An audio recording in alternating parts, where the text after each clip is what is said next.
Good evening, everyone. With a posted time having arrived and a quorum of members present, I'll call the Finance Committee Budget Session Number 3 to order. Today is Thursday, October 19th, 2023. We continue our budget discussion and actions regarding recommending a 2024 budget, including setting the 2024 fee schedule. Where we left off last on Tuesday was that we were ranking our supplemental budget requests, which represent new spending within the departments for needs both in terms of equipment, training, and staffing. And so Emily just passed out before we started a spreadsheet for how those items scored and their adjacent impact on the mill rate in cents is in the second to the right column. You can see how they stacked up, I guess just in the order that they stacked up. Top scoring item was the paramedic tuition for 8 of them. Second was hot mix asphalt.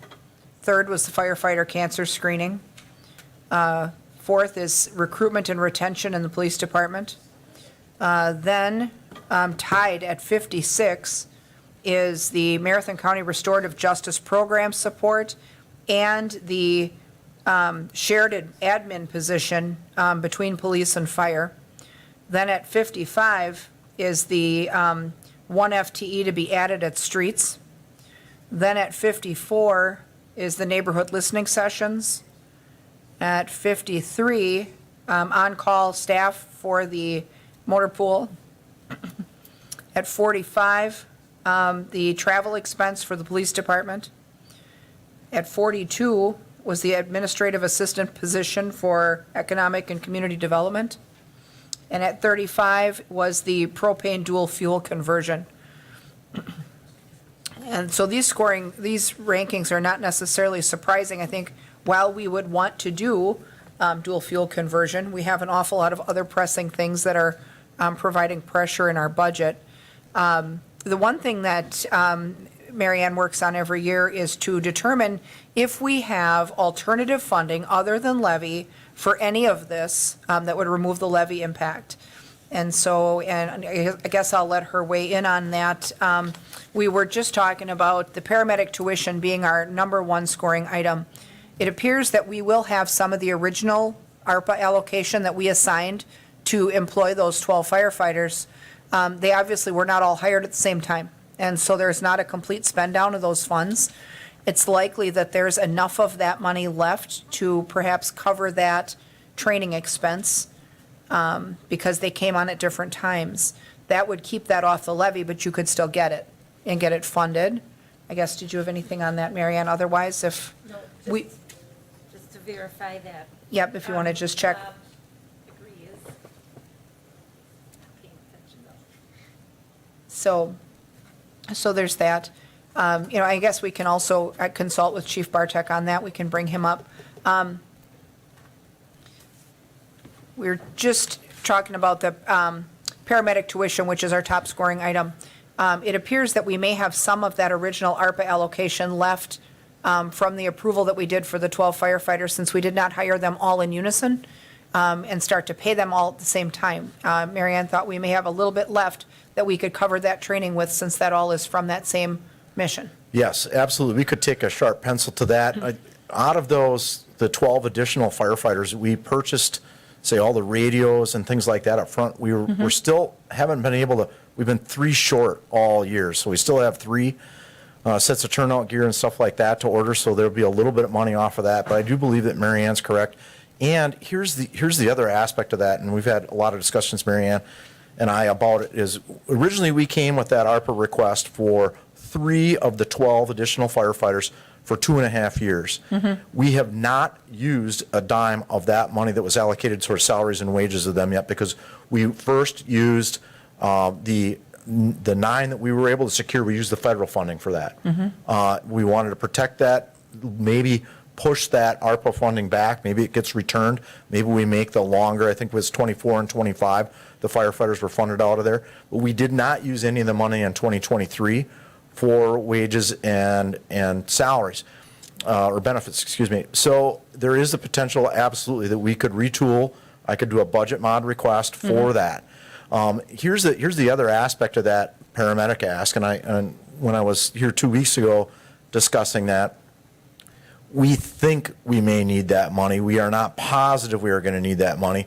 Right now, we're in our fall recruitment. Right now, we have those 3 openings that we've not been able to fill. We've got 2 departures that we know of, and we believe 4 others that we anticipate late this year, early next year. So we could be anywhere from 7 to 9 firefighter paramedics short. Our recruitment has not been that high. When we've been recruiting, we've been getting 1s and 2s. So we wanted to have that money in case we needed to do this paramedic to EMT basic to paramedic advertisement, which Yes. we did last year, which worked very well. Those students are actually wrapping up right now. They'll be hitting the street in December. We wanted to have funds rather than coming back behind the game and requesting that fund. So there's potential there that if we don't get it underneath supplemental, that we could come back with a budget mod under ARPA for some unused money there. But I want to be transparent about that and Yeah. bring it forward in this type of environment. Well, and assuming in the recruitment process also, if the recruits that you ultimately select come with some training or some advanced certification beyond basic, Yep. they may need less, right? So, One of the things that we found when we did that recruitment last year, we advertised for EMT basics, firefighter 1. We thought we were going to garner a lot of volunteer fires that maybe thought about being full-time firefighter paramedics. We were going to provide them firefighter 2 and EMT basic. What we found along the way was we had a bunch of students that were already in a paramedic program at Midstate Technical College, Fox Valley Technical College, that are on the way to graduate in May. Well, we hired them. And then we supported them through the end of their education, so we got them on the street sooner, and it cost us less money because they were already enrolled in programs. Now, Oh, sure. we took care of any tuition that they had remaining, and say in their second semester, and costs for testing and things like that, but it was much less than an entire year. Sure. So we're going to learn that. Well, that's how our recruitment is posted right now. We're targeting students. The ads you see on Facebook, we got one of our brand-new firefighters that we recruited out of the Fox Valley Technical College program, James Brockman, as the face for that advertisement, and it's specifically geared at, and we're targeting current EMT paramedic students. So Okay. we're trying. so, I guess as far as that goes, committee, knowing that we likely have that allocation available and we could keep that off the levy, how do you guys feel about, we would accept that item knowing that we have alternative funding and that we would not have to tax for that? I mean, we're kind of going to consider these one by one, so. Can- Sure, go ahead. Well, I guess somewhat of a dichotomy here in the fact that we scored this highest and it potentially has some sourcing. It's definitely, I'd prefer to make a decision to not supplement it and put it on the ARPA if it's there. And that frees up the supplement for some of these others that may not get hit if we Right. if we don't. Well, I mean, and- if we make it contingent, then what do you make something else contingent down below it? I think we need to. You're right. Well, Decide. what happens is, and we would do it like we do with CIP, if there is anything that reduces the core cost, you approve the item knowing that it's alternatively funded. So it's an approved supplement because it is still additional spending, but it's funded by another mechanism other than levy. So, when you add up all of the things that you've selected off the list, you're still selecting that item off the list, but your levy impact is 0. Because you would be using that, and that's what we do with But it's CIP. contingent, isn't it? Not necessarily, because if they already have the ARPA allocation and we know that they've not begun that spend down, and we would do a change of purpose for that request to consider the training as part of that, we would approve that through a separate action, but that really still accounts to, for transparency's sake, that is still new spending in the 2024 budget. So a supplement is merely new spending. It doesn't matter how it's funded. It's either new or old. It's either cost to continue or it's new. So, that's where we classified it as new. So, Okay. We've already I done will that. defer to, go ahead. We've already done that once, too. So we came with the equipment, which was one of the gaps that we found once we got Right. the SAFER grant. Yep. And we had not spent the ARPA. So we've already done that once, where we come with a budget mod for funds, ARPA funds that were dedicated towards wages and benefits of firefighter paramedics, retooled it for something else. In that case, it was radios, turnout gear. Sure. This time, it would be a request for tuition, and then we could honestly wait to see if we're actually going to need it. and then we Right. would come forward with that And if not, request. we would then readjust that ARPA allocation to something else that we have further down the list. We've got Yep. a half a dozen things that are sitting with a pin in them right now, So further down that list or further down this list? That Are list. we combining lists? So what we, I- ultimately, the plan tonight with the supplements is to walk out of here with a yes or no on each one of them, and then we'll add up the cost of the yes. And so as part of your yes column, you would put your paramedic tuition, but your levy cost is zero, because you know that you're going to pay for that with ARPA that you're already Okay. sitting on. All right, I'm fine So- with that. If that's a best practice, I'm Well, I'm that's, okay with that's it. how If we've that's always our- gotten there, because I think that Sure. for the public's benefit, it's, we want to show them everything that's new. And, whether they're paying for that as part of the levy mill rate or not, it still is new. It's still additional spending that we didn't have last year. So then, as we walk through, so we want to accept the tuition then as one of our yes items, using that other fund source, though. Okay. Are we voting? I'm No, good for it. no, Using we're, the ARPA funding source. right, we're going to agree by consensus until we come to a list, unless we're normally not divided enough that that matters. But we'll just kind of make a tally here so they can add it up at the end. So, okay, so we're yes on the tuition. Next is hot mix asphalt. That is less than 1 cent on the mill rate, just less than 1 cent on the mill rate. We know that by rule, approximately $25,000 is about a penny. But that is our second top scoring item, and I think none of us are without complaints about streets and roads. So how do we feel on moving that one ahead? I would move that ahead and put that onto the levy, because I would like to see that as a, in future years as cost to continue, because asphalt's not going to get cheaper. Right, and we likely may not need less of it. I mean, it seems like with the lane miles of streets that we have that are rated below 5, every year, some of those drop down to the level below where they were this year. So I think, okay, so we'll put a marker on that one. Next, we have the firefighter cancer screening, 23,800. Now, so we talked with Marianne about that also, and there was a period of time when the city was self-insured, both for workers' comp and health insurance, and there is some reserve funding available from that, even though they're now fully insured, that we may be able to fund this with and not stick this to the levy. I guess, did you want to walk through that a little bit, Marianne, in terms of? Yeah, so you would basically take it out of the insurance fund. You could step into this budget if we think that this is going to be an annual cost to continue. You could, do a portion of it on the levy and then step into it, over a 3-year period or something like that. Sure.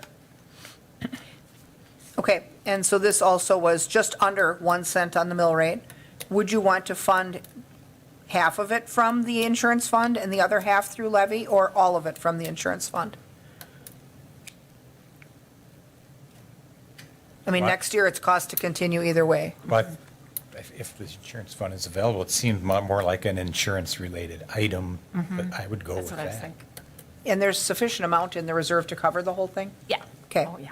All right, so, I mean, I guess we have other things where we don't get that luxury. So if we would elect to fund all of that then from the insurance fund, so we have no mill rate impact on that, but we would still get it done for the staff. On that insurance fund, are we still drawing on that? I know when we switched from self-insured to a carrier, we had to designate that fund for employees with pre-existing conditions. Is that something we're still We drawing from? We do have a reserve still established. So we'd have enough left? Yeah. Even with Okay. this Oh, little, yeah. So little that's take? something that's, okay, so if we ever go back to self-insured, we wouldn't have to pony up a big chunk Correct. then? Okay. Yep. Okay. Okay, then next on our list, it's scored at 59, is the recruitment and retention in the police department. Those efforts, they had asked for 11,000. Also less than 1 cent on the mill rate, .0039, so not even a half cent is kind of where we're coming out on that. We want to take that item and move it ahead?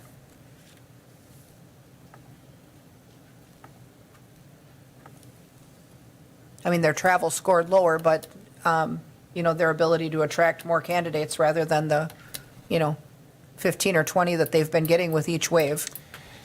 Go ahead, Doug. Yeah, maybe, can I ask a clarifying question here? So we already employ the PR guy, videographer for some of this effort. Where would this 11,000 be spent in above and beyond what that position is doing? Sure, although we use Ethan, our videographer, to create recruitment videos and help us put out, I don't know what they call them, postings on a regular basis when we're doing that. That's a very small portion of the work that he does. He works throughout the city for all the city departments. These dollars specifically would be used for us to, there's a fee to attend recruitment fairs for us. It's usually $200 to $500, depending on the recruitment fair and the school we go to. It would be used for, I don't know what the kids call it, swag, stuff that we give out for free. I think I'd mentioned that before. We hand out like squishy balls and a pen, and the booths next to us are handing out cooler stuff and Yeti cups, and nobody comes to our booth when they want to go get the cooler stuff. So in totality, it's going to be used to send our staff to more recruitment fairs that extend the geographic area, and that we have cooler stuff to hand out to get their attention. Yeah, cool stuff is good. So I guess getting back to who's actually managing it, then is who makes the purchases and determines where we expend it. I mean, ultimately, that would be my responsibility, or it would be delegated to someone in senior leadership at the police department, probably the captain level, that makes the decisions on what are we purchasing. In collaboration with, we have a recruitment team that includes staff from all levels within the police department. Okay, that's what I'm getting at. So I would assume then it'd be like the admin captain would have that under her Correct. department. Okay. Okay. Okay, so where are we at on that cost to attend those fairs and then the related giveaway items? Do we want to move it ahead? I think if it improves their candidate pool, it might be worth trying. I think it's something that we would have to maybe check back as far as what the results of the effort are. I guess if we tried it this year, we'd certainly want to know if it worked or not before we made that some kind of a line item, right? I mean, Yeah, I'd be more comfortable putting it in here as a one-time and not a cost to continue if that's an option, or how will we ever revisit this then in the future? you can fund it for 1 year. I mean, then when that budget comes up next year, that item is basically starred. I mean, it's, Or we're going to be recruiting forever, but Right. it's, but if we know that this doesn't put us in a better spot than we were in to begin with, then we have to evaluate its value. So our motivation then is to move it forward for 1 year with the Yeah. stipulation that it's 24 only. I would agree with that, because I'm kind of on the edge with this one. But I think before I saw it continuing in future years, I'd want to know, what the results are, if that's the best method in order to attract quality candidates. Sure. Okay, so we take that one with the caveat that it's 2024 only, and that we measure its results before we approve it again. Next on our list, there's a tie. The first one is the Marathon County Restorative Justice Program Support. You'll recall that was requested by the municipal judge to continue to participate in that program, which allows them to get ahead of situations with youth offenders. And they've had some fantastic results from that. It is an alternative to, it's one method they can use to treat those juvenile issues, and they've had positive results as far as reoffending. So he seemed to think that was definitely worth the effort. That's just under 1 cent on the mill rate as well. What are your thoughts on that? Go ahead, Carol. Thanks. So through school, I'm familiar with the Marathon County Restorative Justice Program because we have worked with them for quite a number of years. And I actually sent Judge Sauer an email today asking for a little more information, but it's about the vaping issue. I think that, so for accountability purposes, because the vaping issue is huge, it really is. And, you know, kids, there can be anything in the vapes or a lot of different things in the vapes that shouldn't be at school. So anyway, but the students have to work with them with the restorative justice program. I think it's building relationships in addition to, you know, it's a different type of accountability, but it's still holding them accountable. And I'm very much in favor of the program. I think it's a very important program. So, you know, this one, from being in the schools, I think, I think if we can, that I'd like to see it move forward. I don't know if there's any Okay. other funding or not, but. Well, Judge Sauer seemed to think also that it was an important tool in his toolbox in dealing with a lot of the stuff that they see in municipal court. So, you know, absent that being available, you know, does that put them on some track for some harsher remedy that, you know, perhaps makes an impact on those students or those juveniles' record that is more than what it need be, I guess. So, Yeah, and, you know, it's better to keep them out of that system. Correct. If we can, so, yeah. okay. Yeah, I've had some experience with this program years ago with, when I was involved with the local service club, and we had some, it was a vandalism issue, but, you know, I think it's a very valuable program, and the kids, they, to complete the program, they had to put in a lot of work, and it's valuable, and I don't know, you know, the end result, you know, it's more than 10 years ago, you know, where they ended up, but I think at the time, I think they learned, you know, going through the restorative justice, they learned an important lesson, and it's something that if we can make a way to give that, keep that as a tool in municipal court's toolbox, I would like to fund this. I would too. How are you feeling about that, Doug? Yeah, I think so. I think the judge made a pretty good case for it, and I'm just looking to see, I think that was in my top 5 list here, so I would support this as well. Okay, sounds good. We'll put a marker on that one as well. The other item that came up at 56 was the shared administrative position between police and fire for clerical. That then gives them backup coverage for the admin that is at the fire department, who today has no backup. And then it's believed to also, I think based on our discussion with the police chief, meant to help them better comply with a wave of continual open records requests that they're having trouble with. I guess through this whole process, I've been on the fence a little bit about adding workforce this year, just because it's a bit of a tough year. But I also am concerned about the legal ramifications of not fulfilling those requests in a timely manner, especially if people are looking for body cam footage. And so, you know, if they are pushing with the time that it takes them to fulfill the request, the definition of reasonable, I guess I'm concerned about that. I think that if there was legal action commenced by someone who's not getting these requests fulfilled in what they would consider a timely basis, that fight could actually cost more than this person.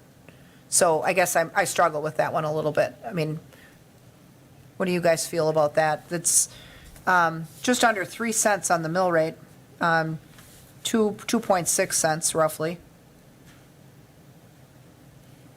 I mean, it's kind of, I think in our dialogue with the chief, they mentioned that other similarly sized departments already employ a larger clerical team, which alleviates some of that pressure. I mean, we've operated pretty lean for a long time, so I get that. But, you know, where do we go with this, I guess? I mean, would that, Mike? not funding a position like this, would that give us extra exposure? You know, if there was litigation on the opens, you know, if the City opens records attorney is request is nodding. reasonable or not, so. She's, yeah, I see her nodding, like, this is, like, if there's no reasonable reason that you can't get after it in a timely manner. I mean, we know we need to add more staff and we don't. That would just give them another, you know, would give them somebody an opening to. Well, and it puts that failure on the decision makers who pay for all of this stuff, which is us, so, Yeah. I mean, I feel like there's, that really leaves us in a rough spot if there's already a delay in complying with the request that may get worse. So, Doug? Yeah, and I actually had this one scored 1 point lower than the streets one, and we have them reversed here. But another dichotomy here, we put a lot of effort into police and fire this year, but it appears we still have this open records demand, and it's I think the chief said it was a cottage industry growing, and I guess if there's any way we can recover funding, I understand we can't get redaction time, but when we're running 4 cameras on a scene, like you said, it could be 4 hours worth. Is there anything we can do as a body to appeal to our state legislature that protects the PD from, I hate to call them frivolous, but frivolous requests, because it's hard to distinguish between a Well, I mean, legitimate and a frivolous, but well, if I they're mean, making money on it, can we? sure, but so does Fox News and ABC and NBC and everybody else that wants to treat it as a news source. I was just sitting and we quietly discussed with Ann Jacobson right now. We've been sued twice already for not meeting reasonable timelines with our response to open records. I don't know that that's the police department getting sued, but the city as a whole. On an unrelated matter, I'm speaking to the chief of Fond du Lac yesterday, and I said, hey, how many clerical people do you have? Because we have identical sized departments in very like-sized cities. And he's like, well, I got 9. So when I went through how they do it different than us. But when I look at us at 4.6 FTEs to include a supervisor, there's just no leaner to get. And I am committed to working with our legislators and talking to the city attorney's office to see if there's any recourse available. Every single time we've gone down that path, the answer's been no. So I will not be holding my breath that we get to charge or say no to someone that's got a YouTube channel. But this is not isolated to Wausau. These are issues faced by police departments all across the state of Wisconsin and the country. And we're all struggling because it takes significant staff hours to be able to meet our understanding of our legal burden. So I support it because it does appear that there's the work that needs to be done. But if we don't try to get ahead of it, we could potentially be here next year looking to add 3 or 4 more just to handle this. Now maybe it's not the sky is falling situation. Just curious, have you and Chief Bartek talked, do you have a rough idea what the time split would be? Sure. Between you, or you've worked out We get 3 days, they get schedule? 2. You get 0.6 FTE to the police department, 0.4 to the fire department. okay. I think that's your question is, Yeah, but that's it. Yeah. Okay. All right. Oh, Alder Killian, go ahead. Thank you, Madam Chair.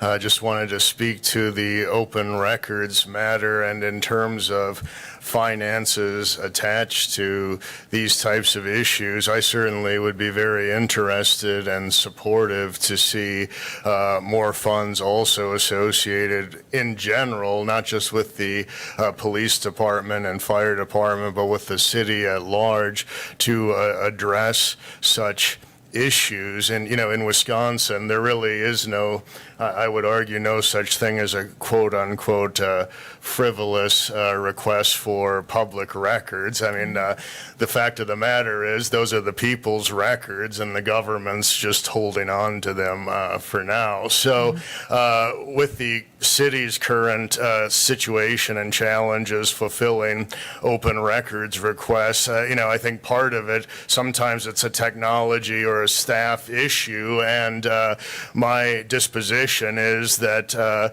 departments should be given whatever resources they need to be given. They're not wearing capes, so if they need something, whether it's staff or technology fixes, I think that should be a high priority, because the DOJ refers to open records requests in terms of government operations as a high priority, usually for easily identifiable records. The reasonable time frame from the DOJ is considered about 10 business days. And right now, I've got easy records requests into the city that have not been fulfilled for far beyond that time frame. So I would agree in the kind of cost-benefit risk analysis that it probably would be prudent to add funds, because when the city's hit with various writs of mandamus, that's probably going to cost a heck of a lot more. So thank Sure. you. Thank you for that. Yeah, I think I'm headed down that same path as well. I think that if we know that we have the problem, that we are not able to respond in what we would even consider a timely manner, and then we continue to fail to address the problem, I think we make the entire problem worse. So I feel like we should, even though it does represent just under 3 cents on the mill rate, I think we should probably push that one ahead. And just knowing the size of the department versus the size of the clerical volume, there's likely plenty of work there already, even absent the open records situation, but that's a pressing situation. So we want to move that one? I would agree to move it Okay. forward. Okay. And just to clarify, my use of frivolous is probably misplaced. I was inquiring as to whether or not if there's a cottage industry that's tapping into us, and you did clarify that, Chief, as well as Apparently it exists. news yeah. agencies out there. I guess we can't distinguish between a YouTuber and And a news and outlet. a Channel 7 or whatever. Right. Thank you. Right, well, and they all kind of get answered in the order they were received. So you may have, one that's cottage industry and one that's legitimate news, and there they sit, together. So, okay, so scored at 55, next going down the list, was the added street crew staff. That one also, just under 3 cents on the mill rate, would really, they're looking to add one full-time person each year for the next 3 years.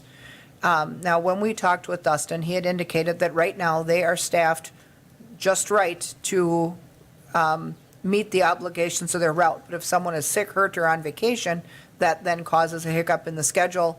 And, even vacations and things are difficult to plan for, especially if you get a snowstorm and, things like that happening where they're having to double up on the routes. So this one, though, I go back and forth on this one because we've had situations where we actually were short on the routes. Not that we want to be short on the routes, but we've been short on the routes before and we've still made it. Not to say that was easy for the crew or the management in any way, but, this really puts us one up. It's an extra, and it's $80,000. So I have a hard time with $80,000. I mean, I get that that's the pay and the benefits, but it's a tough sell right now in this economy. I mean, if we can meet the demand with what we have, I have a hard time with this one. Thoughts? Start us off, Doug. Can we talk to, we just redeployed some parking ramp people into DPW, and I don't know that they went to this particular effort, but could somebody speak to that? Weren't they reallocated to cleaning or something? Parking ramp cleaning? Eric's coming up. Are these street crew staff, given this salary range, are these heavy equipment operators?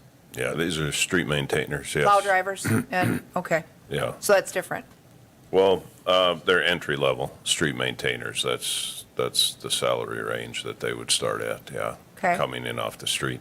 The two positions that we had, which is a full-time and a part-time, what we added to facilities for maintenance of our facilities throughout the city, such as City Hall, the airport, PD, fire stations, things like that. That's where those personnel went. Okay. I don't know. How do you guys feel about this one? I think it's a noble effort. I mean, I just think, but we also know that, if we had the one, next year you're going to get the request again and again. I mean, I would like to be 3 plow drivers ahead, but I question if we can afford it, especially since we're looking down the barrel of a very, very expensive facility project.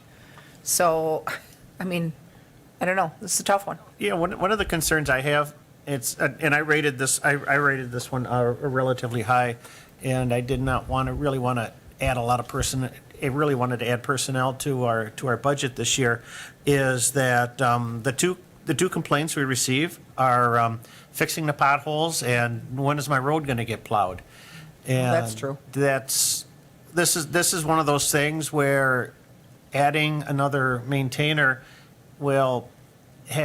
gives that DPW that broad ability to tackle those tasks. We've got a person in the summertime that's patching streets, in the wintertime plowing the roads. And I know we've, in the past few years, we've done with less, and it's been a challenge, but the streets have gotten cleaned. But I also know that it was also very hard on the crews, and morale was, don't get me wrong, but I think it was pretty low. It was bad. It was bad. So The other problem we run into, I think, with some of them is they run out of hours, like operating hours. Like they have to pull the crew in and rest and swap out other people, right? Yeah. Because they run out of operator hours in their CDL. So, they have to time their snow removal operations. I mean, first, depending on when the storm is going to arrive and when it's going to get out of here, and make sure that they're like keeping up but yet not behind. And the complaints still come. I mean, you're right about that. Absolutely. I know certain neighborhoods are always gonna call and complain because they're on the fringes, so they're like the last ones to get serviced. But if they could, if their street gets cleaned an hour earlier, that would be really nice, I guess. We do also expect them to plow and maintain a lot of miles of city-owned sidewalk, which they seem to always be out in with the brush tools. So, same crew. I mean, I don't know. I mean, it's a difficult one. Doug? Yeah, and I'm not trying to reinvent the wheel here, but it just dawned on me, because you had mentioned part-time.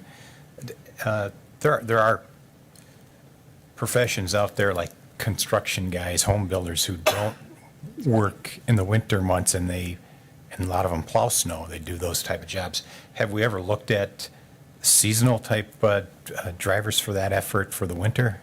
And is that a worthwhile consideration to look into? Like outsourcing or part-timers?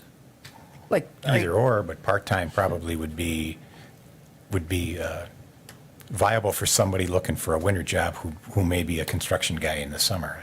I don't know. I haven't looked in it for 1 minute, but it just. Yeah, we did look at that a few years back. Plowing a street with the equipment that these guys use is a whole lot different than plowing a parking lot for Walmart or something, right? The equipment's sophisticated, it's expensive, there's a lot of responsibility there. We have a lot of infrastructure that they're going over, like railroad tracks. We have all the mailboxes. I'm sure People's some of you garbage had cans. calls that those, yes. So I think, it's not, I understand that there's people that plow parking lots and do different things, but this is a whole different situation that requires training and experience. And having part-timers is, I think, more detrimental than it would be, for having full-timers. Carol? Since you're up there. So I think I rated this one higher too, because that's, probably the most common call that I get is about streets. But, so if this could employ another or more snowplow drivers, but also then, could this help the street situation quicker in the summer, like even patching potholes? How I realize there's only so much money to, redo the streets. Right. We talked about that, but could this improve that situation any more in the short term or not really? Yeah, I mean, I think any personnel we can put on the street to fill crews, right? Like, as Dustin said before, when we have vacations, people off sick, doing different things, right? We're short on crews. So whether it's crack sealing, whether it's doing our storm sewer, the paving, pothole patching, whatever it is, right? Having an additional person on the street is going to do nothing but benefit us long-term, right? So So let's say we've already added the hot mix, but say we add the person and the hot mix. I mean, would people see a marked difference in the speed with which we can get stuff done and the amount of work that we can perform? I guess that's, It's going to be hard to measure, especially we're talking about adding 3 people over the course of 3 years, right? Well, ideally, we would like them all to come on in 1 year, but we also have equipment costs with that, right? So putting them in training, doing, these different things. So, no, I don't think first year that we're going to see a marked difference in what's going on, But in our operations, we will see an immediate difference, right? Having that additional person. But I think over time, I think level of service will increase as we add personnel to our street crew. And I do think that, with the land that we have, with the miles of road that we have and everything that we need to maintain. And I also think like on our paving crew, we just switched that operation probably 3 years ago when we bought the new paver. And I think we're just starting to see those benefits, right? And we haven't added personnel to do that. We've just kind of tried to shift some of our operations to more focus on that. And I think if we add people and we continue to add hot mix and we're adding plow routes as well as equipment, I think the efficiency just increases over time. Sure. So, well, and of course, there's no guarantee that they'll approve the other 2 in the future years. Things could get way correct. worse and they may say no. But Doug, So then the vote here is just for the one to get it going? And it's the one, this yeah, will just be the on one for this year. I mean, every year we'll get the same ask and we'll have to do this same struggle. Well, and I think, through CISM, we discussed where we are going, and we're barely treading water on some of these things. I think if we don't show an effort there, clearly we're not going to get above water. So let's make that, and it meets the cut where we had rated it to this point. So It scored 55. let's get it so- in there and get Okay. moving. Okay. And Marianne, you can correct me if I'm wrong here, but I think right now we're sitting at 3.9 cents on the mill rate, and to add this position would take us to 6.7 cents. I got 7, almost 8 cents. Okay. What Well, then- if- Well, then my math is off. Well, Or- and when, would we start that person right away in January? If we did a delayed start, it costs less than the first year too. I mean, if you bring that person on in April, or depending on when you bring them on, you could save part of the year. So, I mean, first you get the money in January, you got to go out and find the person anyway. So, I mean, what if we could reduce 25% of the impact if we bring them on April 1st? Well, then the person potentially misses a winter's worth of training, but It's up to you guys. I'm just a suggestion. I mean, we've phased hiring dates before to kind of dilute some of the impact. I don't think that's a bad, situation. We're going to have advertising the beginning of the year. We're going to have time to bring them in, and. Their and then introductory we'll effort also may be need to- potholes. Yeah, and, Okay. right. So. you're good I'm- with it. I'm yeah, good with it. Yep. So, I mean, let's say that we would restrict that hiring to be effective on April 1st. That would really reduce your impact then to like 60,000, right? So you get a quarter of it off, Good here. where does that put us? Is that closer to the 2 cents rather than the 3, right? Yep.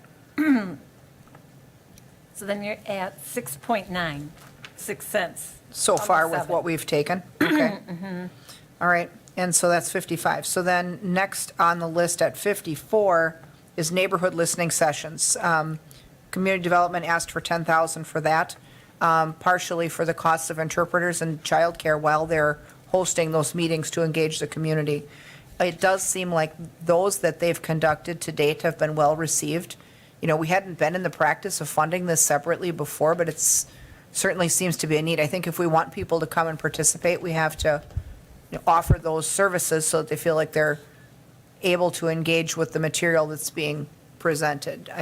What do you guys think on that one? I mean, that's not even Okay. half Yeah, a cent. And I think, isn't this is supposed to be taken hand in hand, though, with their administrative assistant? Yeah, Because if they don't have the administrative assistant, they really can't do the, well, The right. extra and listening that's- sessions. Yes, and that scored second to the bottom, and I guess maybe, do we want to consider them together? I mean, if we look at it, I have a couple questions on that after the fact. So we looked at originally the starting salary, And I think where they began with the starting salaries, the person that had filled that position in the past was an admin 3. I guess if we could bring Liz up, I'd be curious to see where we would be on salary if that person started at an admin 2. Obviously, there's some training required. You can't start at the top, right? There's going to be some training needed.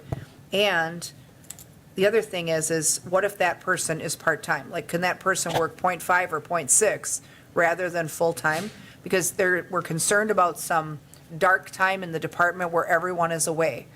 I struggle a little bit with any department where everyone is away. Like, where is everyone in unison? At least in my office, when we have people have places to go, we stagger those departures so that someone's always there and the place isn't closed. Like, you have a skeleton crew, but somebody answers the phone and is sitting there. So I guess where are we at now that everybody is gone at the same time so often? It's a variety of different things. I mean, we are pulled into different staff meetings and different community meetings, and we're at it's not just our schedules that we're coordinating with. It's often like, when we have development agreement negotiations, we'll have 9 different people in that room. So we're pulling people from all different kinds of all different departments. And then, for instance, today and yesterday, I was out in the community meeting with different businesses, developers, people who want to know, how do I get this done? What's the process? Things like that. Like I said, for 6 straight hours. So we can't always just be in the office because our job is out in the community oftentimes. And then Tammy and Shannon with their program are often doing monitoring for their subrecipients of CDBG funding. Sure. So it's a variety of different things, and we don't really have the luxury of coordinating schedules all the time because we have to make things work for other people as well. Okay. And yes, we would be totally amenable to a part-time position So, if that's what it is. well, and that's the thing. So, I mean, let's just say that person, if that person is a 2, which the one we approved for the PD is a 2. So the salary is like 24,000 a year different, right? So, Well, and I'll just speak to that real quick because I had to I was on my honeymoon when these were due, and so I was pulling this together at the very last minute, which also would have been helpful to have an admin help.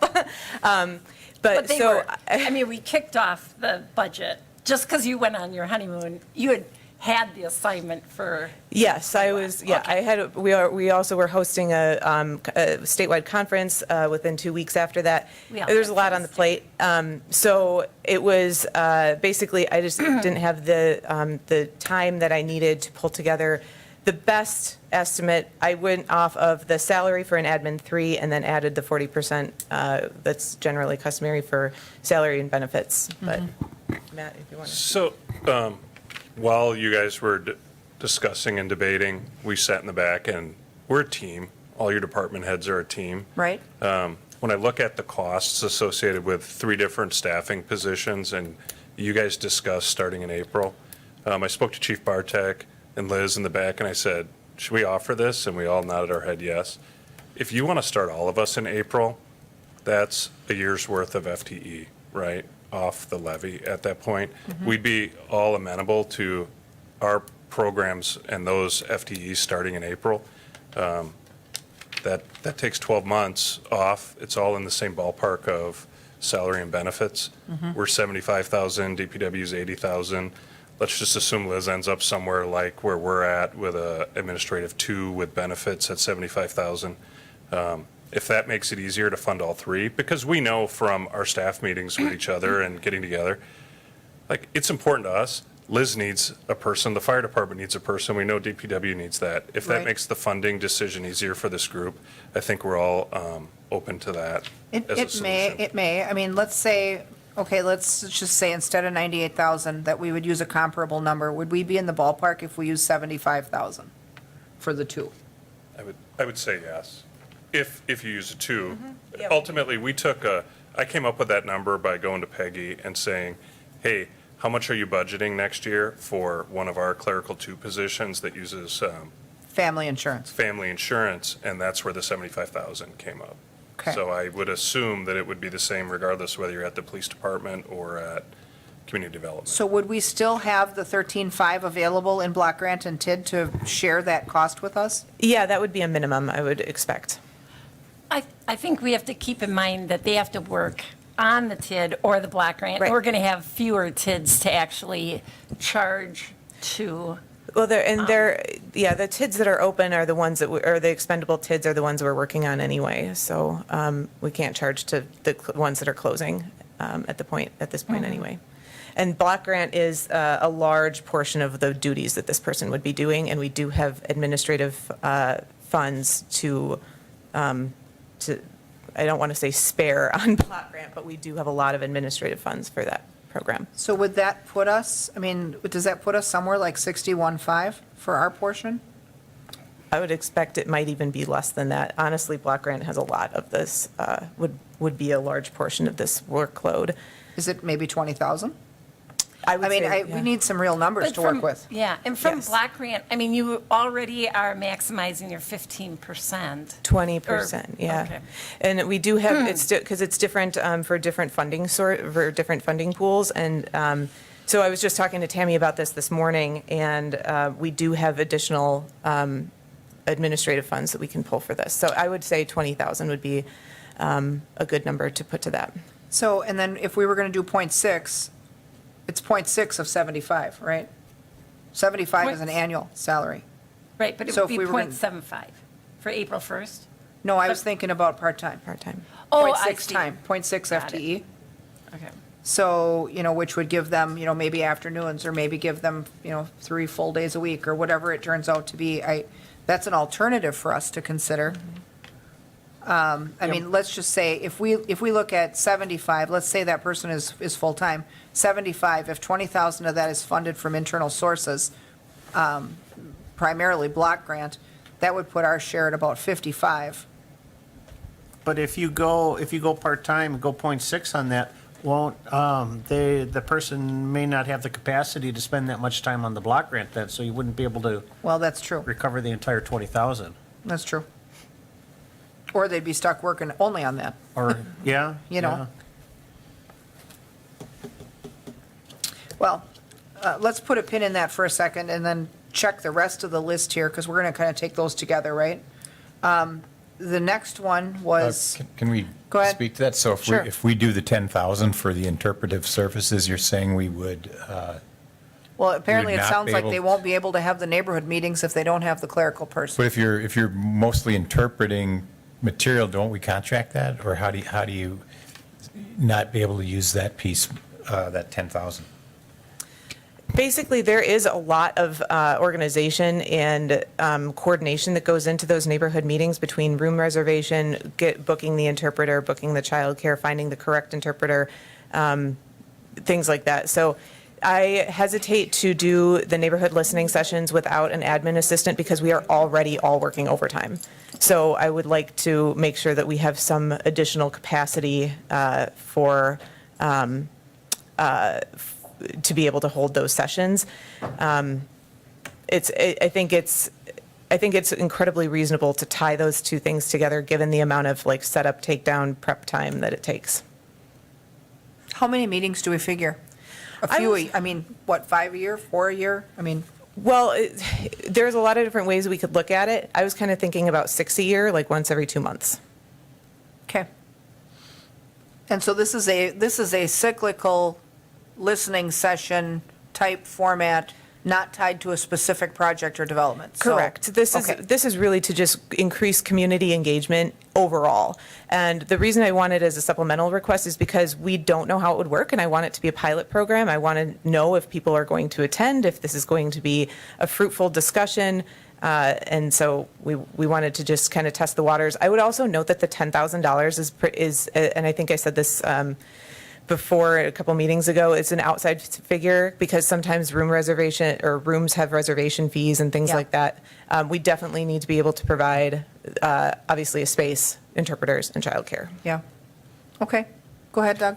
Sorry to keep picking on this one, but we, in the spirit of cooperation, it's nice that the chiefs got together back there. In some locations, the inspections and the economic development are co-departments or in the same department. Is there an opportunity to share admin there? We have talked about that for the last 2 years. I have spoken with Bill and Eric multiple times. There's various reasons. I can't recall off the top of my head right now, because I know when we were just hiring the new administrative assistant in inspections, we were talking about, could we please share that? And I think that their workload permit-wise is such that it didn't work out to share that person. And I don't know if Eric has additional insight, but. So let's just say if we go to April 1st on everybody, I mean, the thing is once we add these positions, every one of them becomes cost to continue next year. I think that's something we have to remember. But let's just say we look at the April 1st, where does that put us if we subtract 25% off of those other two staff positions? I mean, it seems like we got to 60,000 roughly on the street person. What's 75% of that police and fire shared person? So they would be 56,000 about. Okay? So hold on here. 55,781. Let's go with 56, just to be safe on that. And then we thought, and then let's say we go to April 1st on this other one. We figured about 55,000 on the one in community development, right? So where does that put us there if we go to 4.1 on that? You're just under 8 cents.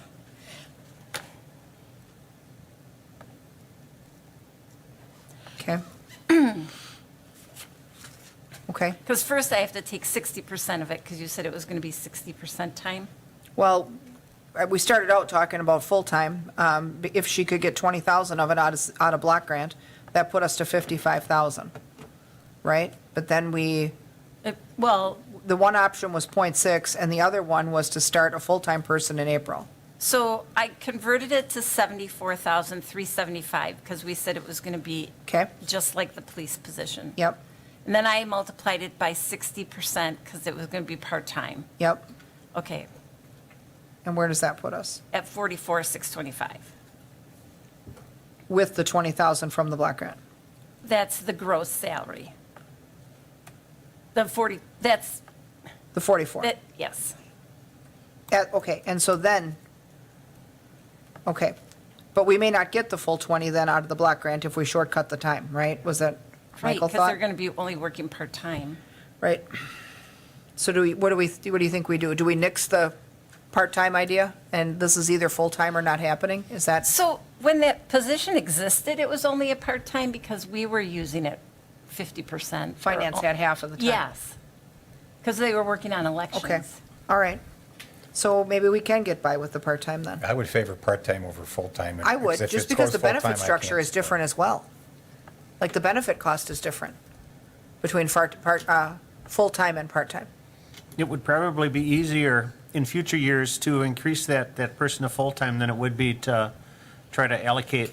If the workload bears that out, it's certainly easier than to start right now at the full cost and then not have to even be able to have the means to step into that. Yeah. And the other thing is if you start at admin two, assuming that person gains training and experience, there's room for that person to grow versus starting them out at admin three where you're at the top of the administrative food chain. So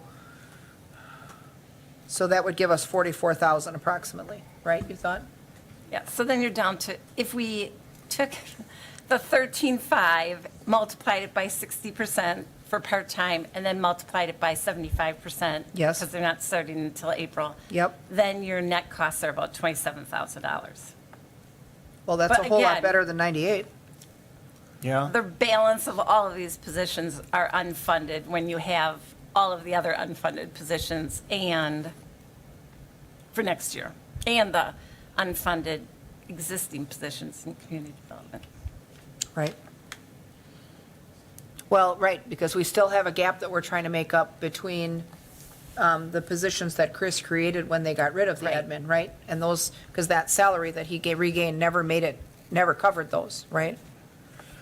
That was where we put the 100,000 in this year, Right. to get closer. Yes. So we're at 75% of where we need to be there Yes. finally?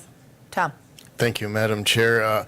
Alder Martins and Alder Denny had brought up the language and translation and interpretation. I think this is it's becoming more and more necessary and useful, I think, as public participation activities are expanded, and it may not be kind of with these supplementals, but just for the Finance Committee and the budget in general, maybe a question on, how do we fund such activities when they're necessary to interface with the public or segments. For example, in a portion of my district, one of the census block groups, it's probably 10 to 15% kind of linguistically isolated where there are challenges. And so, I think this will be helpful, hopefully, for the ED and Community Development Department when they're undergoing these activities. But I think it begs the larger question, what about in general? Like,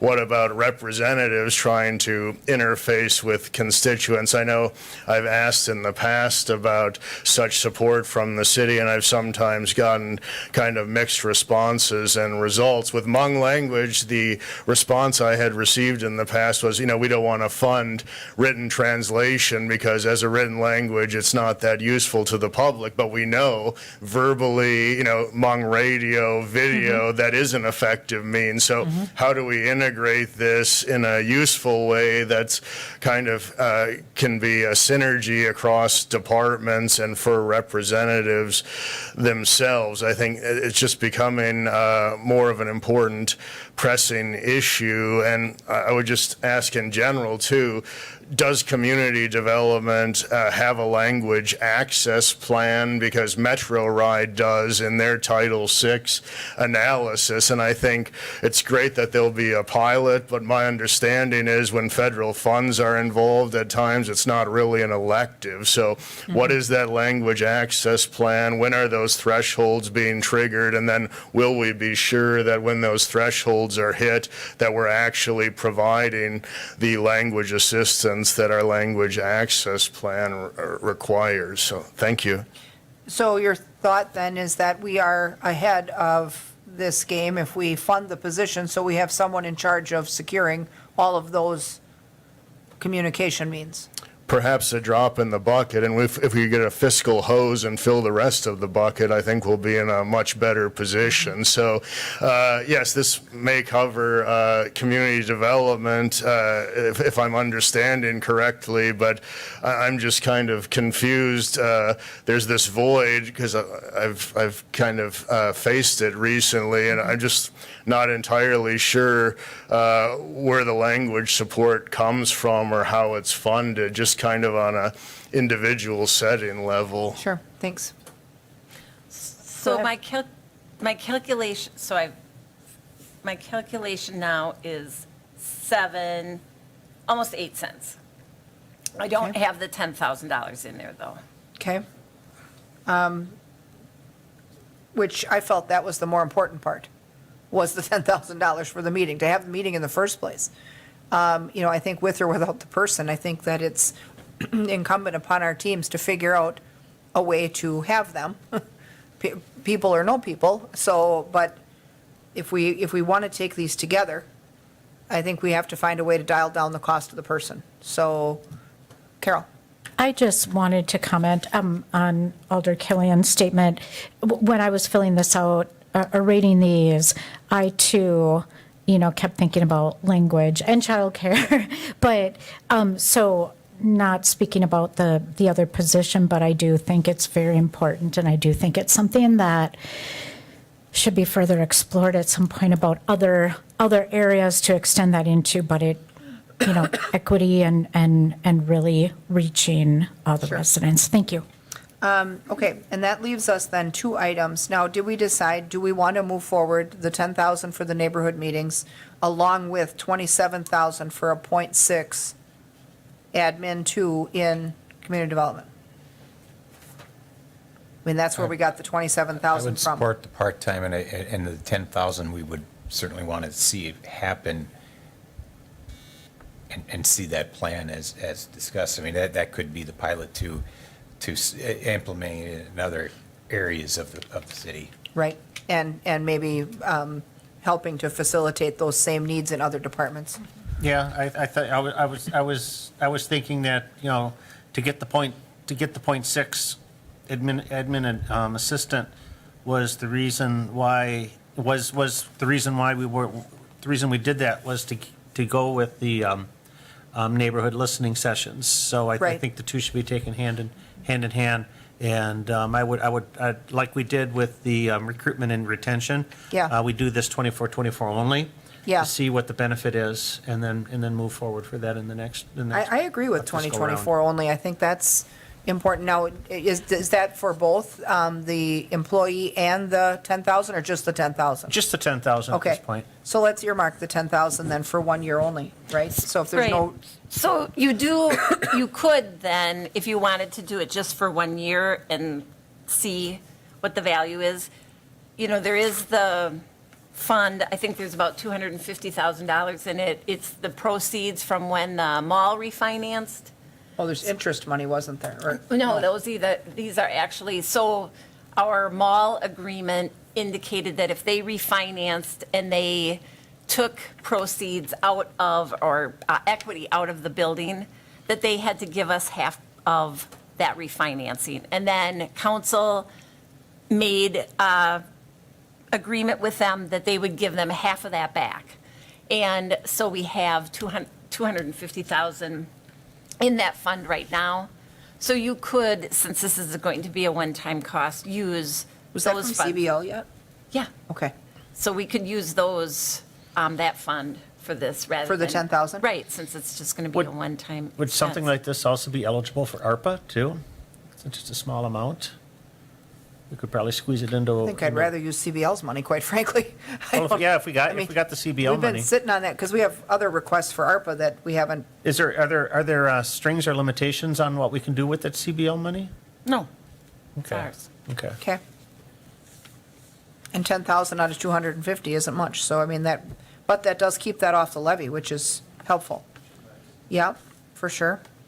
The other item, let's see here, scored 53, was the on-call expenses for Public Works. Given the fact that that person is on call for motor pool, I think Mary Ann mentioned that that could be funded from motor pool and not levy. Is that correct? Yep. So you could get that one with no levy impact, if we wanted to move that one up. And that leaves us then just two items. The commercial travel in the PD, which was 10,000. They find themselves traveling often for cases and things like that they were talking about. Is there any other funding mechanism for that other than the levy? I mean, do we have What's that now? I'm sorry. the commercial travel? Oh, I mean, no, it, Not that I'm aware of. I'm just curious where we would, I mean, if we had savings in other areas that we could pay for that for, it's such a small amount, it just seems.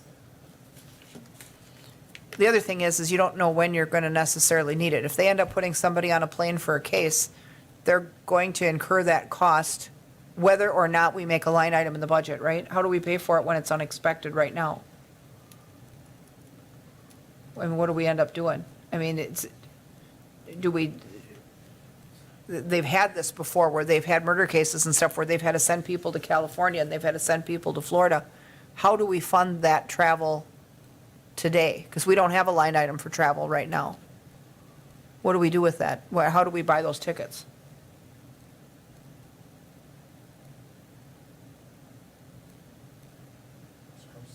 I don't know. Not a rhetorical question, I guess. So, Yeah.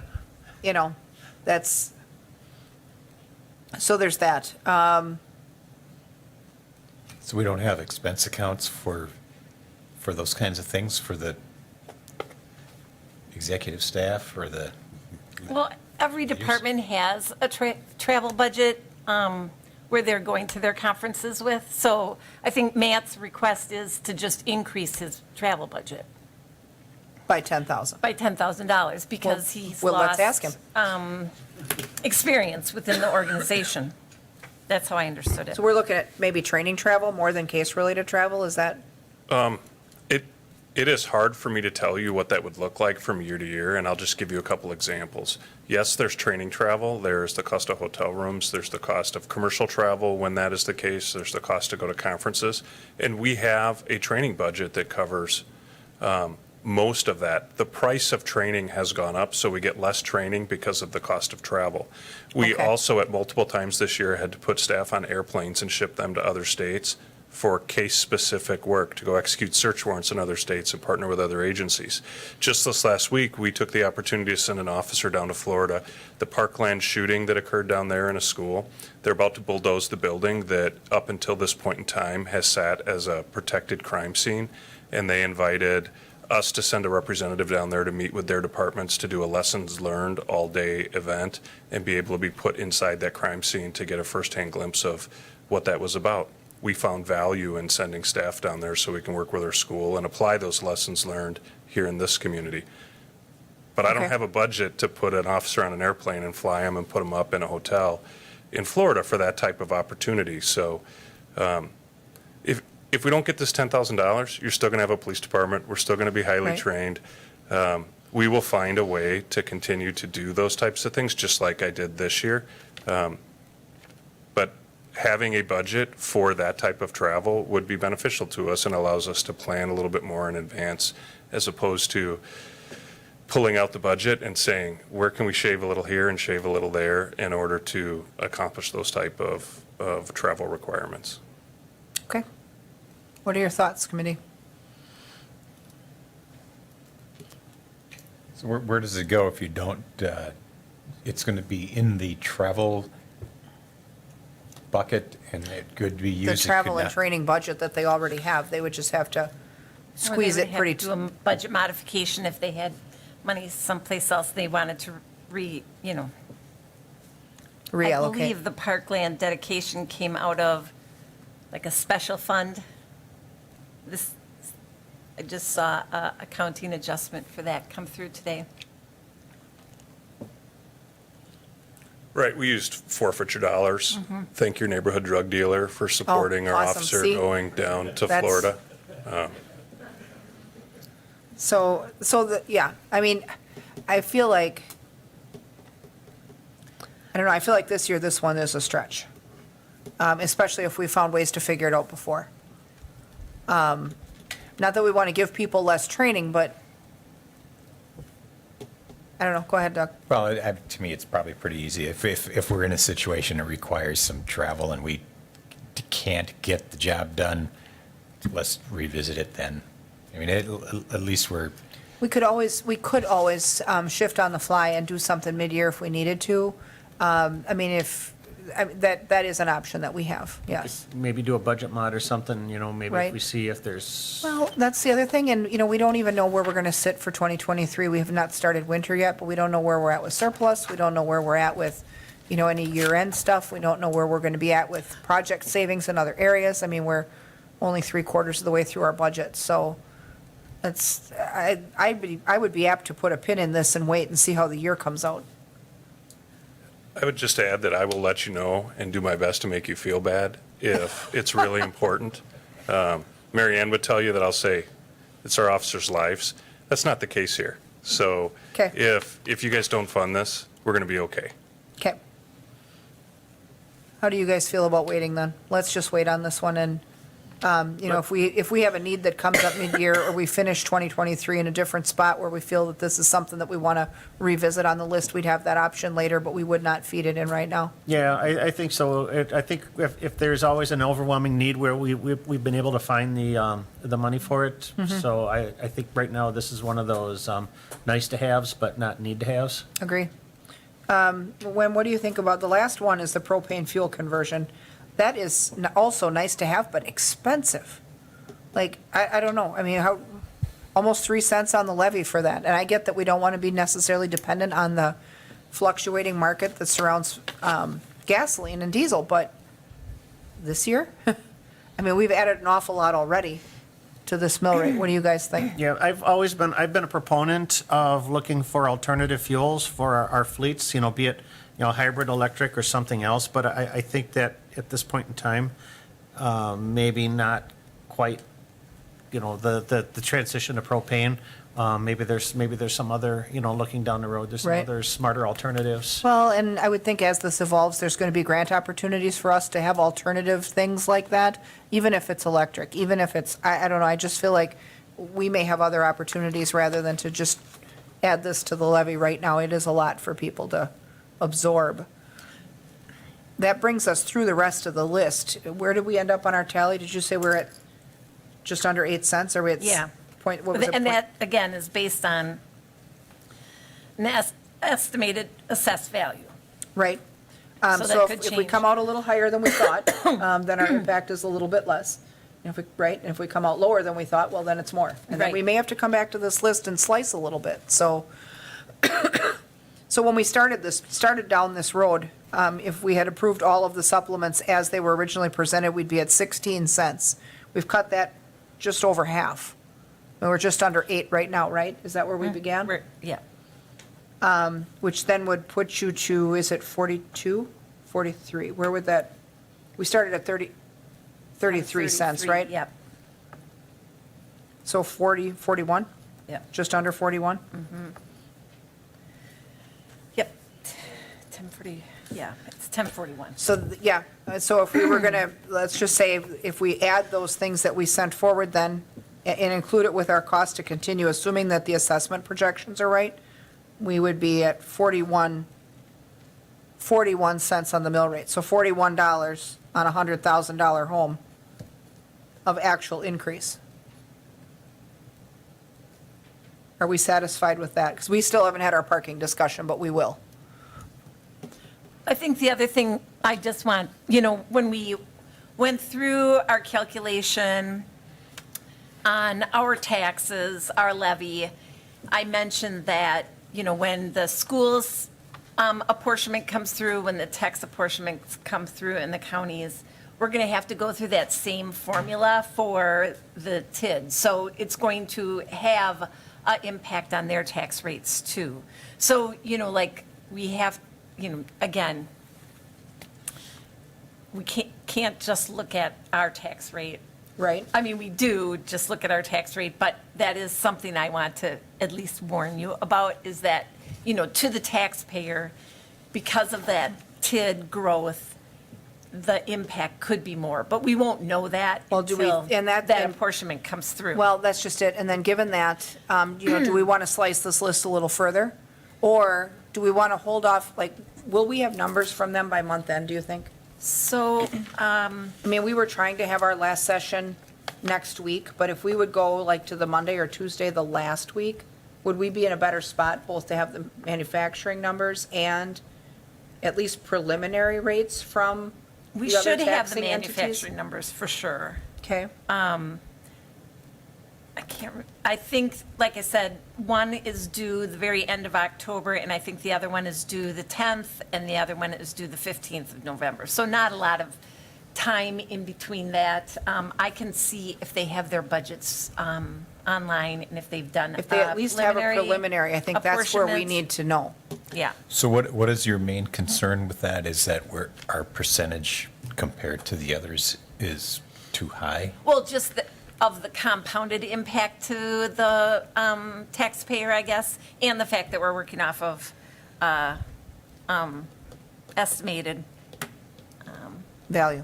Okay, Right. evaluation. okay. So, right. And I think so if the- they all take an increase as well, something has to give, I guess, is where we're coming Yeah. out, right? Yeah, I guess So- it doesn't necessarily have to give, but I just didn't want you to forget that that TID is going to have an impact on the school, the county, and the tax rate as Right. well. Well, then the situation happens is when those tax bills go up, people 100% are angry that the city raised their taxes. But if the other jurisdictions take an increase, that seems to be less offensive because it still comes on our bill, Yeah. right? So, I mean, no matter what those other three do, we will typically get the blame. So, yeah, if we're looking at 41 cents on the mill rate, that means it's a $100,000 home has got $41. $41 impact, so. For the year. For the So- year, for the city, but then, yeah, we don't know what the school and the Right. county are gonna do. And we know there's gonna be, I think there's gonna be a slight increase with the school, with looking at their preliminary budget, but I haven't seen the county's budget. Well, and 5 cents of the 8 that we've added is staff, right? I mean, that's, so, that's one thing that we could, keep in the back of our mind is that if we come back to our last session and we find out that, we're looking down too much of an increase, maybe we have to put a pin in all of that. I mean, maybe, or, I don't know, move them all to July 1 or something. I don't know. I mean, these other things that we've approved have such a negligible amount of impact on the mill rate. The only way to get our supplemental cost increase down almost is to bite into those HR requests, right? Because some of this other stuff is not even a half a penny. Because it's So- about, right now, it's about a 50/50 split, I think, I think half this increase is on staffing, so personnel. Yeah, it's at least 5 cents of the 8. Yeah. Right? And so, I mean, I would rather better equip the people we have than add people if I was given a choice. Just because we've been in a position before where we've not been able to approve all those requests, and we have still found a way, not that everyone loves to make do with less, we have found a way to do it in the past. And I think that a lot of homeowners would tell us we should be doing it right now, given the inflated state of our economy. So, Do we know, has the equalized value calculations come in yet? Do we know if that's going to kind of dampen things a little bit, or The assessed? the assessed value? Yeah. No, it's not available yet. Okay. So if our valuations come in high, that might, That would help. it would make this all easier. it makes it easier to swallow. Well, what if we sit, like for tonight, let's sit with the list we have that's just under 8 cents, knowing that when we come to our last meeting, depending on how that all shakes out, once she has those numbers, or at least preliminary numbers, that we may need to revisit this and maybe pick a few less things. Is that Yep, and I satisfactory? could put it on next Tuesday's agenda, because we're having a meeting anyhow. Right. And then update, if there is new assessed values, I'll reach out to the schools to see if they have a preliminary apportionment done, and update you on that, and then you can decide what you want to do next. Okay, and then we can Yes. probably set the date for that last session Yeah. as well. I mean, if we want to I get like that. closer to like the 30th, where we're into the last week of the month, we're going to council, what, the 7th? Yes. For the hearing? So we do have that last, the tail end of October, the first couple days of November, for us to churn out our final product. So we can afford to wait for some of those firmer numbers. If and we won't need to then look for a quorum for next week, Wednesday or Thursday, because we would push that into the early half of the following week, if that works for everybody. So that we're not flying blind still with some of these numbers. Just not Tuesday the following week if possible. Okay, which is that Halloween? Yeah, well, I think everybody's kind of in that same boat with Halloween. So what does it do for staff here? We've sort of given a green light and maybe a yellow light to some. Is there additional staff work that they need to do prior to the, Well, no, if we, knowing that we're not final with any of this, nobody would be doing anything on any of it until January at least, right? So, I mean, as far as being here for the presentation, if we just gave them a green light tonight, and if we're going to come back and alter that, they may not. Well, I assume they'll be available. they'll for be us. available. Okay. And so, I mean, and if we can, we'll get an update Tuesday at our normal meeting. Yep. And if we still don't have all the numbers, we'll pencil in a date for the following week, I think. Okay, let's shift gears to parking, because we wanted to have a little bit of an informative discussion about parking, because it's a kind of a revenue loser right now. We'll bring up Chief Barnes. I mean, the maintenance on the structures is not ever going away, but the parking volume downtown is less since people aren't living and working down there as robustly as they were. And then, worse is we have put in the new parking system, and it wasn't cheap. So, welcome, Chief. Well, thank you. This is one of the rare topics where everyone says, hey, Matt, you're in charge of parking. And I'm like, no, I'm not. Mary Ann is. Call her. So, and the fact of the matter is, it is both departments that have stewardship over this. The police department is responsible for there's more than one department. We're responsible for the parking enforcement personnel and the supervision of them and the process for issuing parking citations. DPW is responsible for the parking vehicle and some of the infrastructure on that vehicle in order for us to do it, and Mary Ann has stewardship over the ramps, the income from that, and our parking system, and trying to get the dollars from the forfeitures. And over the last year, Mary Ann and I have met, and we were like, let's get a little data before we go to council and talk about the challenges. For a period of time, we had 2 parking enforcement people.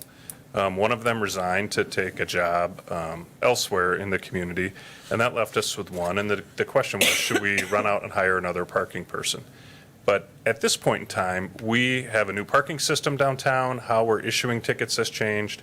And we said, let's wait and see what happens. And so for rough numbers, when we had 2 parking people, we'd issue between 10 and 11,000 pieces of paper. And I say pieces of paper because when we switched to the new parking system and the kiosks, the council made a policy decision that everyone would get a warning every year. Their first citation of the new year would be a warning. And after that, the citations would begin. And so what ends up happening, I mean, I'll just give you this year with the most recent year with one parking individual. They issued 7,421 tickets, but of those, only 2,185 had a forfeiture associated with it, which left 5,236 that were warnings. And so when we think about historically the cost of parking people, the cost of vehicles for them to drive around in and their equipment, I don't know that it was a big financial profit-generating exercise for the city, but I think it did a pretty good job of coming close to, if not paying for itself. And we're nowhere near that right now. This last year, our one parking enforcement official generated, that's assuming everyone pays their citation, $34,340 in forfeiture, and it cost, you just saw the cost of employing full FTEs. This is coming before you right now because of the financial impact. I would say that the police department, I don't have an opinion on what the policy is. I just want the council informed as to what the consequences of the current policy are. Where decisions have to be made in the immediate near future is our license plate recognition technology that's mounted on the outside of our parking vehicles is at end of life. It's not functioning the way we want it to anymore, and it's beyond serviceable from the company. So Mary Ann and us are moving forward with RFPs looking at who would be the next provider. You can feel free to jump in and correct me if I say something that's not true here too, Mary Ann. Looking at who are we going to utilize for that technology, because that allows, we don't have to chalk tires if that's the case. So, and Saul from DPW is like, it's time for both of those vehicles are at end of life. And what I don't want to do is have the city of Wausau invest in 2 parking vehicles if we're only going to have 1 parking person, which would probably be my recommendation at this point. Now, when you're thinking about your policies and what should happen, again, I don't have a strong opinion from a police department as long as you guys know what you're paying for and what realistic expectations are. But I sit through all the council meetings and look at the development of our downtown.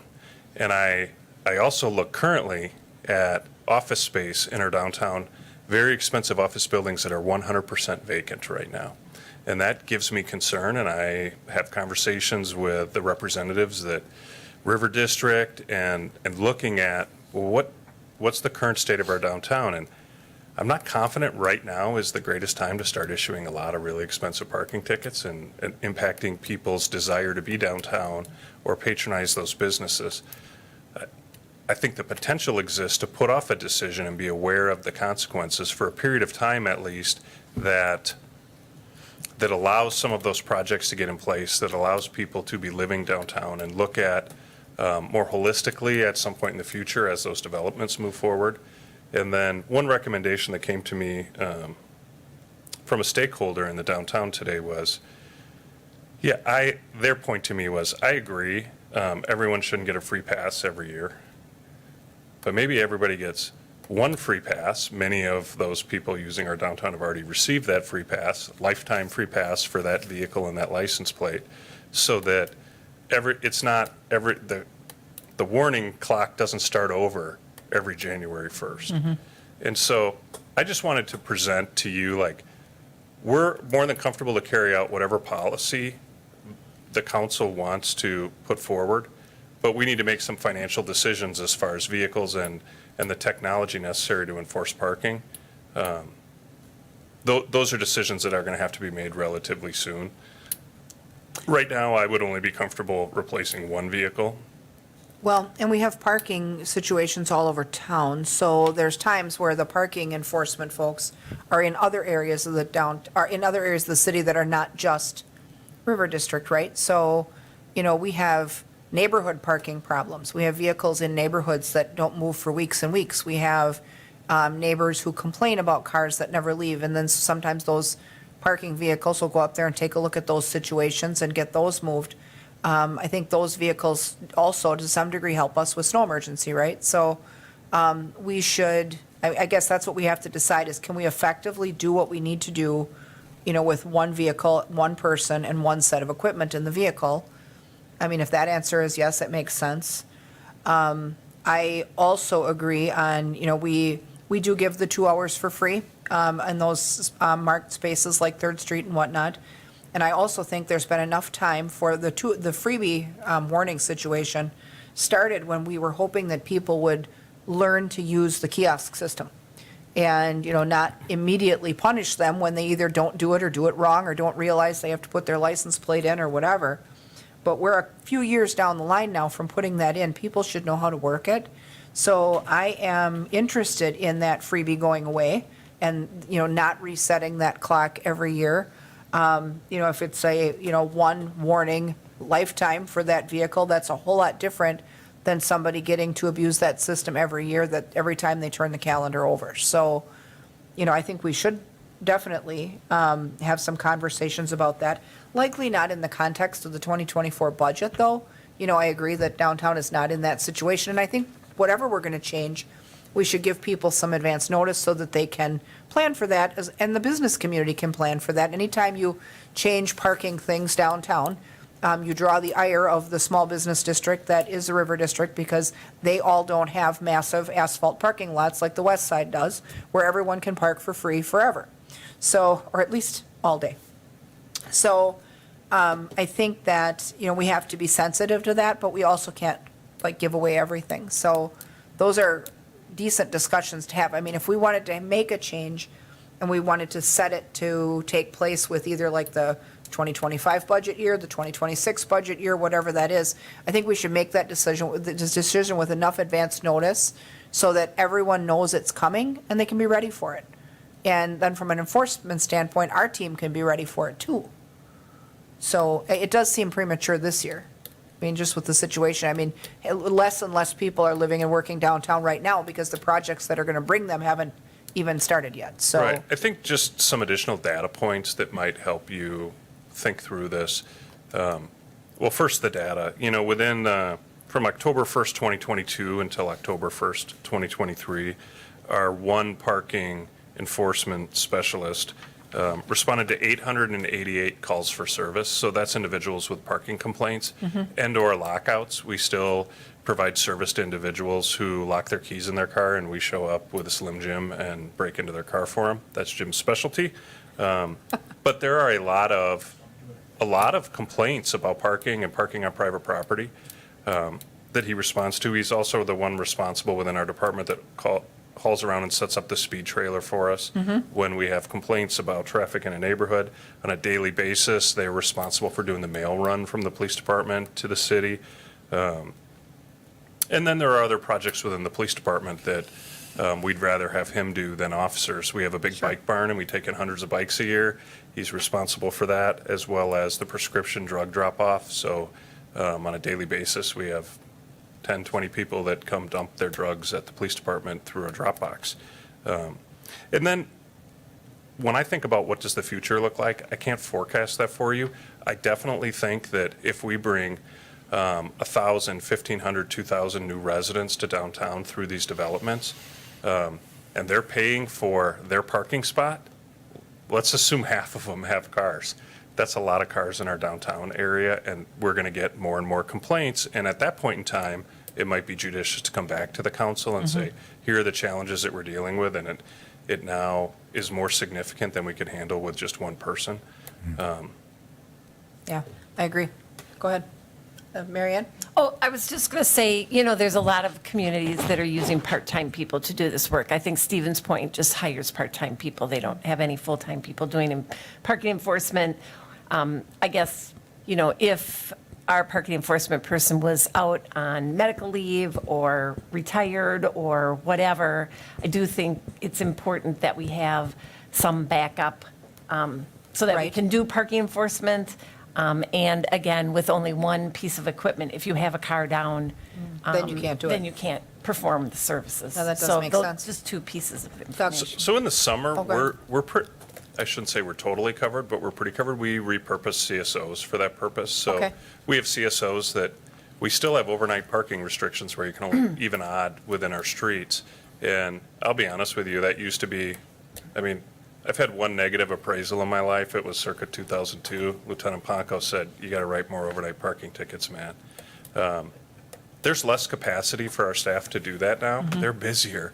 And so we were using CSOs to go out and issue those. And then their timeline would stretch that when overnight parking was done, then we would utilize them to go through the ramps and spend time clearing areas in preparation for the business day to be starting. So potentially there's a long-term solution. I don't have a recommendation on how to utilize different staff for different things associated with parking.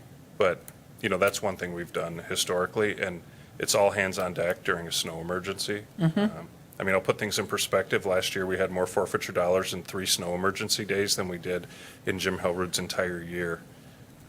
We averaged 150 citations a night. We had 3 snow emergencies, and they're $100 tickets, so that's $45,000 in 3 days.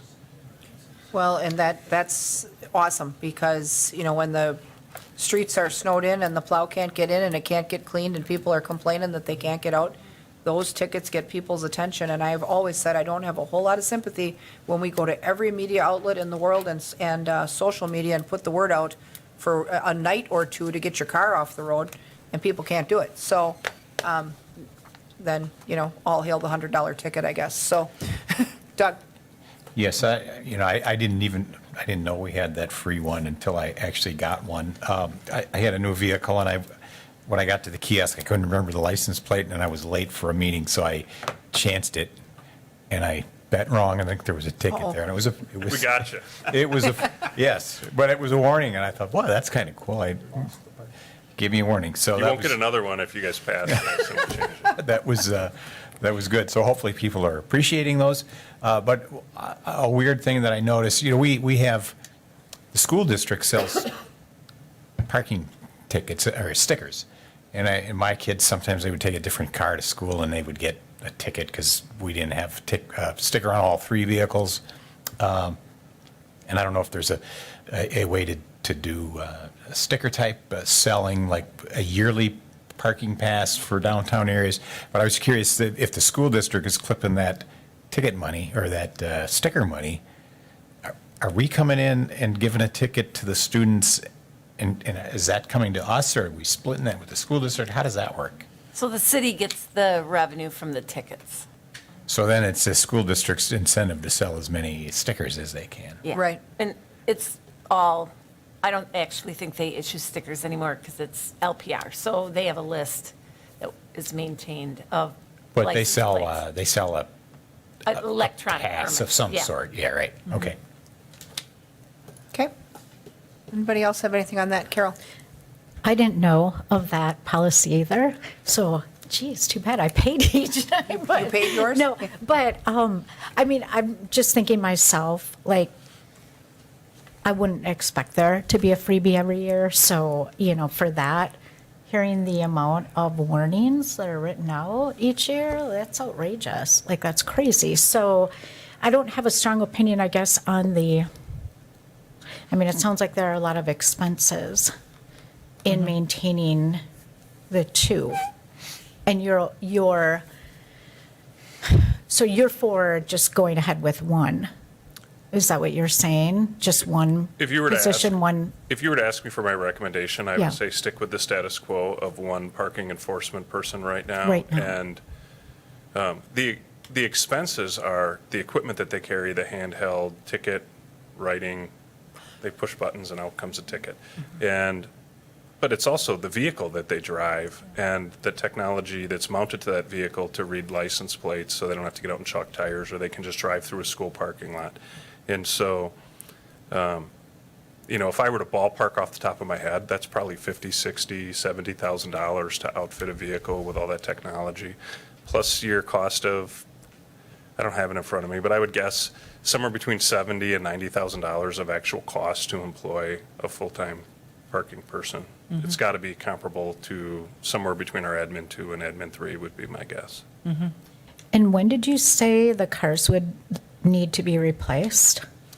Was that pretty soon, were you saying? Saul left, otherwise I was When going to did we invite him get up. that? We've only been on LPR for like 5 years, right, or 4 Yep. years? 4 or 5, 4 maybe. It's not been that long. I mean, that equipment is not that old, but, it gets to end of life in a hurry because The it's always equipment's- out there, but Yeah, I don't think the equipment's old, but I think the vehicle we mounted them in is old. I The- saw it's a Prius, that, isn't it? It's pretty old. I saw it last week. Jim was at Menards doing his magic on a pickup truck, and I walked past that Prius, and it's looking pretty shabby, so. Yeah. No, Well, it's due. There's 2 of them. I Yeah. think one's a Focus, one's a Prius. We have on the vehicles owned by the city, Saul has an algorithm timeline, like here's when they go, when they become more expensive to own and maintain than they are to replace. And so both of those vehicles this year are due for replacement. I don't invest a whole lot of time understanding LPR. We have staff that are way more invested in that, Mary Ann included. Our current LPR technology, although it's not that old, it is, according to the company at end of life, only one of our 2 systems is working right now, and through our CCIT, they're like, there are no more patches we're putting on the one that you have. When this goes down again, you're not going to have Okay. LPR. So, and the company that has flown in twice to look at it has said, we're done. Uncle, we're out. Well, and so that's something that I think sooner than later we'll have to look at the On that equipment needs. equipment, not on us. Not On us, that on- piece. Yeah, of the that's what I'm machine. saying, is Yeah. they're saying this equipment is outdated, we don't Yeah. we So don't we will have fix to this look any at longer. that, and I think the motivation to go with the hybrid vehicle for that purpose was when we were first putting a toe in the water on green initiatives. And so if we found that that was of value, now we have the option to get full electric cars for that purpose, assuming we can charge them. That's something that we should look at too in terms of our goals to, decrease the city's carbon footprint and whatnot. And I think we can have all those discussions going forward. I don't think now's the time to make a change. I think you're right on that. But I think it's a important discussion for us to be aware of because all of these things impact our future budgets for sure. Yeah, definitely. I don't think we're going to take, I'm pretty sure we're not going to make any action on this tonight, but No. we definitely need to talk about it Yeah. and keep talking about parking, because looking at this list of forfeitures here, we definitely have the best parking value in the state. Clearly. For comparable sized Even the municipalities. permit price is lower than everyone else's. Yeah, and, you drive through any of these cities and you want to park someplace for lunch or something like that, or do some shopping, and it's, Yep. yeah, you plug the meter, or you plug the kiosk these days.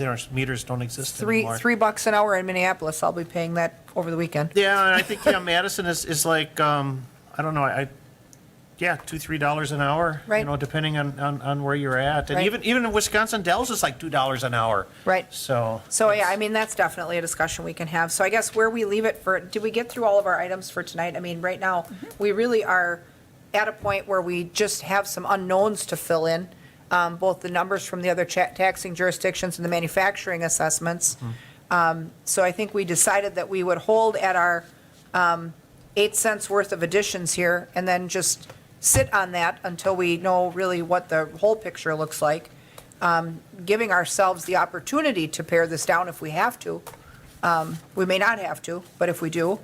Anything else anyone has on this for tonight? I guess so. We had the list of deferred capital, and on the top of that list was the automation of This this room. room. That's true. And so that, was a high priority item that the CIP committee wanted to consider, and we've not been able to consider that through this process. How much is that again? 140,000. So I just wanted to remind you of that.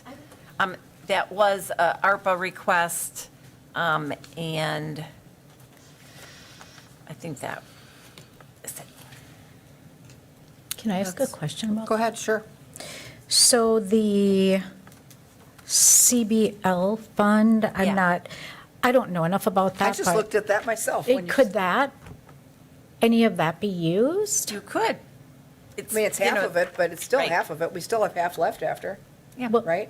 Would it be, or would it be, isn't it, how much did you say is in there? 250. It's 250, so there'd be 100 left. Yeah. I would be all for that. I mean, I think, because, I mean, we've been sitting on that since CBL left town, basically. What was the intended purposes of it? Well, we put it in this economic development, we could have used it immediately to pay for anything we wanted to. So there was no requirement that we had to use it for specific purposes. And it did fund, because TID 3 was going to fund the blinker projects, but at the time, it would have generated deficits, bigger deficits for TID 3. So this fund basically gave an advance to TID 3 for the blinker incentives. But that's been paid back now, because TID 3 has, increment now. Right. So that's why we haven't used it Well- since, because it had loaned money out to. And I the don't know TID really what district. the longevity of that purchase would be, but the equipment that's in this room has been serving for like 20 years. So it's not something you're going to buy again in 5 years. I can't imagine. I mean, Yeah, I don't know. I don't want to buy something that's going to be obsolete in no time, but Is that plan shovel-ready? Are we talking about engineering this whole? it sounded like, Set up. according to Jerry and CIP, it was ready. I mean, At CIP, it was, they indicated that it's ready to roll. the configuration of the room isn't changing, just the technology that supports it. So they'd get rid of all this. There's some stuff supported in cabinets behind the wall here. That stuff all has been here as long as Jerry's worked here. And so a lot of that stuff would be replaced with upgraded equipment and, the video system, sometimes they're cobbling that together to get a decent video feed to the public access. I think they were going to replace that, but the cameras were pretty new. I don't think those were going. He mentioned that those cameras were staying, but the rest of it, they wanted to upgrade, so. It would be a system more like what you see at the chambers at the county Yeah, courthouse. that's what he kind of mentioned, so. I think Liz sounds like she might have something. Liz, Thank you. My understanding is that fund is not replenishable. Is that correct? I mean, other than if Well, it was we a found it- one-time revenue source, Correct. correct? Right. Yep. And that's the same as the economic development fund? That is the Right, economic. Okay, yeah, it was CBL, economic development, I just want to make sure. Because I would love, wearing the economic development hat, I would love to see that fund stay available to us for economic development. So to have no plan to replenish almost half of our fund, that really, the reason it's sitting there, at least in our eyes, is to be able to fund a project that needs some gap financing that we can't figure out any other source for. Oftentimes, there are other sources, which is why we haven't tapped into it. But I would really be very hesitant to spend half of it on non-economic development and something that we don't have a plan to replenish. well, we cannot add 4 cents to the mill rate for it. So, I mean, if we wanted to include it in the 2024 borrowing, Right, that would be, that's your other option, is to take on debt for it. yeah, Yeah. or you do have ARPA requests for it. Yeah. I was we do gonna have say, ARPA. If we could revisit ARPA again, if there's money left over from another project or something like that. And that is one of the projects that's sitting at the bottom of the ARPA list waiting for review. Yeah, So, I mean, we top to the certainly. bottom, so. Yeah, okay, well, let's hold on that for right now. Yeah. Which I think ARPA would be a better source than. It would be than to, Than yeah, this fund. yeah, true enough. I mean, we've also, just like the Holtz-Krause fund wasn't replenishable either, and we've been slowly draining that. But we've been doing environmental things with it. I mean, at least it's the same purpose. where it's kind of a match for the intent. Okay, so let's put a pin in this then for tonight. We'll have the budget item on our Tuesday agenda in case there's any updates, but then we'll plan to hammer out the rest of this work at a meeting, probably like 29th, 30th, somewhere in 30th maybe. We'll kind of shoot, let's try and shoot for that Monday, if we could. Do you think that would? Sure. Would we have our stuff? Is everyone good with that? Let me pull out a calendar real quick just to see where that puts us. The 30th is the Monday. Would that work if we did like 5:30? And I mean, Was that already one that was earmarked potentially? No, we no, didn't This have. is we're new? trying to look for Tuesday or Wednesday or Thursday next week instead, but I don't know that we're going to know enough in time. So we would let the end of next week go and we would try to shoot for the 30th instead, or even the 1st. November 1st, you could do also as the Wednesday. Yeah, I'm The good. 30th would be ideal for me. Okay, But I could do the 1st. okay. What, you Yeah, guys? I'm good. Either one? Either one. I'm good for either one. So, what do you think? Do you feel like we'll know, I mean, does 2 days make a difference? Will we know as much on the Monday as we would on the Wednesday? I don't have my crystal ball. I know, here. I know, I know. Sorry. Let's, I think, yeah. okay, let's shoot for the Monday. If we have any hiccups, and we're only looking at a few days before the council, so I think, and the public hearing, so the sooner the better. Yeah. Right. Let's shoot for the Monday, because that may, I mean, depending on what we find out, if that yields the need for another quick update or a quick meeting later in that week, we'd leave ourselves that time. Right? And then we're not trying to quick meet before council or something. So let's shoot for the 30th at 5:30. Okay. All right. Thanks. All right, I'll take a motion to adjourn with that then. Move to adjourn. Motion by Denny, is there a second? Second by Martins. Members in favor signify by saying aye. Aye. Opposed? No one's ever opposed. We'll stand adjourned. Thanks, everyone.